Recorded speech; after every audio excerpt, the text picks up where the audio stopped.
CBSE புத்தகங்கள்ல சில நேரங்கள்ல பாட குறிப்புகளை வாசிக்கும் போது வரலாறு திரித்து எழுதப்பட்டுள்ளது அப்படின்னு சொல்லி அரசியல் கட்சிகளிடையே மிகப்பெரிய சர்ச்சைகள் எழும். மக்களும் கொந்தளிப்பார்கள். சில நேரங்கள்ல கடந்த காலங்கள்ல கூட அவுரங்கசீப் வரலாற்றை திருத்தி எழுதியிருக்கிறார்கள் என்றெல்லாம் பெரும் சர்ச்சை எழுததை நம்ம அறிவோம். அந்த மாதிரி இருக்கக்கூடிய தருணத்துல தமிழ்நாட்டுல பாட புத்தகங்கள் மறுசீரமைப்பு குழு இது கடந்த காலங்களிலும் ஏற்படுத்தப்பட்டிருக்கு, இந்த காலங்களிலும் ஏற்படுத்தப்பட்டிருக்கு. குறிப்பா பாத்தீங்கன்னா புதிய கல்வி கொள்கையை எதிர்த்து தமிழ்நாட்டுக்குன்னு ஒரு கல்வி கொள்கை இருக்கு. அதன் அடிப்படையில தான் நாங்க பாடங்களை படிப்போம்னு சொல்லி உறுதியா நின்றது கடந்த திமுக அரசு. அந்த அரசு ஒரு குழுவை நிர்ணயிக்காம கடந்த ஆட்சி காலத்துல இந்த பாடத்திட்ட மறுசீரமைப்பு குழுவுல இஸ்ரோ தலைவர் நாராயணன் அவர்களுடைய தலைமையில அந்த குழு அமைக்கப்பட்டது. அதுல உறுப்பினர்களாக கிரிக்கெட் வீரர் அஸ்வின் அவர்களும் அறிவியல் அறிஞர் வெங்கடேஸ்வரன் அவர்களும் இதுல இடம்பெற்றிருந்தாங்க. அந்த குழுவுல இருக்கக்கூடியவர்களோட இணைந்து இன்றைக்கு தாவேகா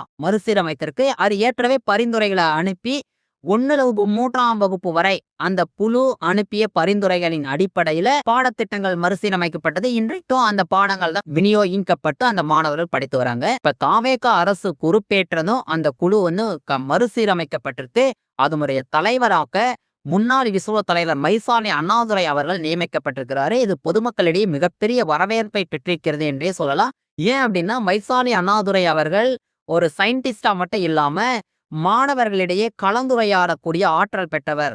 அப்துல் கலாமோடு இணைந்து பணியாற்றி இருக்கக்கூடிய ஒரு மாபெரும் விஞ்ஞானி என்றே சொல்லலாம். தமிழகத்தைச் சேர்ந்த இவர் இப்போதும் கல்லூரிகளில் பள்ளிகளில் மாணவர்களிடத்தில் சென்று கலந்துரையாடி அவர்களுடைய குறைகளை கேட்டறியக்கூடியவர். மாணவர்களுக்கு பல்வேறு உற்சாக நிகழ்வுகளை நடத்தக்கூடியவர். மோட்டிவேஷன் ஸ்பீக்கரா இன்றைக்கும் இருந்து கொண்டிருக்கிறார். விஞ்ஞானி தாவி வெங்கடேஸ்வரன் மற்றும் பாத்தீங்கன்னா சென்னை பல்கலைக்கழக முன்னாள் பேராசிரியர் வீட்டா ஜான், அதற்கு பிறகு சுதந்திரமுத்து, இவர் மாநில கல்லூரியோட முன்னாள் பேராசிரியர். இவர்களை உறுப்பினர்களாக கொண்டு 14 பேர் உறுப்பினர்களாக கொண்ட ஒரு குழு அமைக்கப்பட்டிருக்கிறது. இந்த குழு தான் பாடத்திட்டங்களை மறுசீரமைப்பு செய்யும் குழு.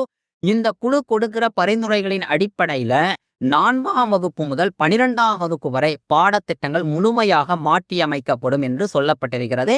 அடுத்த கல்வியாண்டு முதல் அந்த பாடத்திட்டங்கள் அமலுக்கு வரும் என்று சொல்லப்படுகிறது. இப்போது கடந்த ஆட்சியில் என்ன பாடத்திட்டங்கள் வகுக்கப்பட்டதோ அந்த பாடத்திட்டமே 1ஆம் வகுப்பு முதல் 3ஆம் வகுப்பு வரை நடைமுறையில் இருக்கும். இது புதிய பாடத்திட்ட குழு வடிவமைத்த முறையில் இன்று நடக்கிறது. மற்ற வகுப்புகளுக்கு கடந்த காலங்களில் எடுக்கப்பட்ட பாடங்களே போடவும் என தாவேகா அரசு அறிவித்திருக்கிறது. இது மக்களிடையே பாராட்டை பெற்றுள்ளது. இந்த பள்ளி பாடத்திட்ட மறுசீரமைப்பு குழு என்ன செய்கிறது என்பதை நாம் பொறுத்திருந்து பார்ப்போம். இது போன்ற தகவல்களை தொடர்ந்து நீங்கள் காண நமது ஆலம் லைக் யூடியூப் சேனலை சப்ஸ்கிரைப் பண்ணுங்க. இந்த வீடியோ உங்களுக்கு பிடித்திருந்தா லைக் பண்ணுங்க, ஷேர் பண்ணுங்க. இந்த வீடியோ குறித்த கருத்துக்களை கமெண்ட் பாக்ஸ்ல கமெண்ட் பண்ணுங்க. நன்றி தோழர்கள்.